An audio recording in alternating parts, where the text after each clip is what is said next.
Speaker of the House Mike Johnson was in the Salt City this afternoon campaigning for Congressman Brandon Williams' re-election. And House Minority Leader Hakeem Jeffries will be here tomorrow to campaign for Williams' challenger, John Mannion. Luke Radel was there and spoke to Speaker Johnson live. Luke, what did he tell you?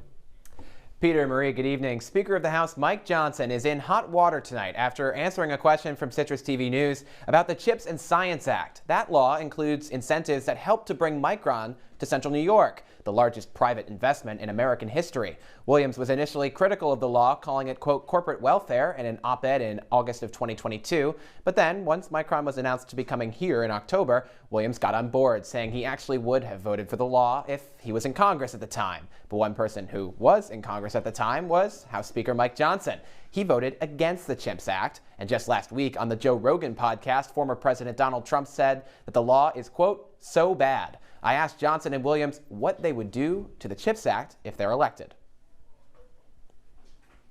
Mr. Speaker, thank you very much for your time. I really appreciate it. So, two quick questions, if I may. The former president has said that he doesn't support the CHIPS and Science Act. You voted against it. If you have a Republican majority in Congress and Trump in the White House, will you guys try to repeal that law? I expect that we probably will, but we haven't developed that part of the agenda yet. We got to get over the election first, and that's why we're so happy to be in New York's 22nd. And then for the congressman, would you vote to repeal or keep the CHIPS Act if that vote came? No, obviously the CHIPS Act is hugely impactful here, and my job is to keep lobbying on my side. That's why I've crossed the aisle and supported many things that against leadership. But that's our partnership. That's how we're going to get through this. Being reelected, I will remind him night and day how important the CHIPS Act is, and that we break ground on Micron. It's coming. When you have an issue that is where consensus is necessary to be built, because different states have different perspectives on these things, you have to have somebody who is a strong advocate for that legislation. People listen to Brandon Williams. If that's an important thing for your district, you need this guy there to make that case.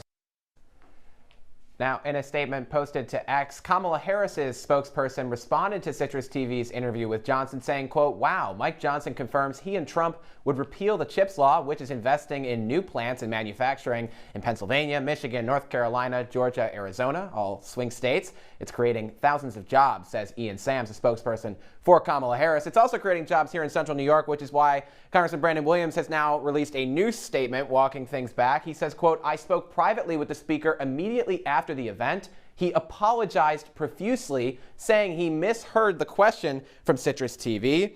He also says that I trust the local media to play his full comments in supporting repatriation of chips manufacturing. Speaker Mike Johnson said, as I further explained and clarified, I fully support Micron coming to Central New York, and the CHIPS Act is, quote, not on the agenda for repeal. Johnson was campaigning in Syracuse today with Williams and other local Republicans to win back this important seat that is ranked by nonpartisan analysts the most vulnerable for Republicans in the nation. Reporting in studio tonight, Luke Radel, Citrus TV News. Marie and Peter, back over to you.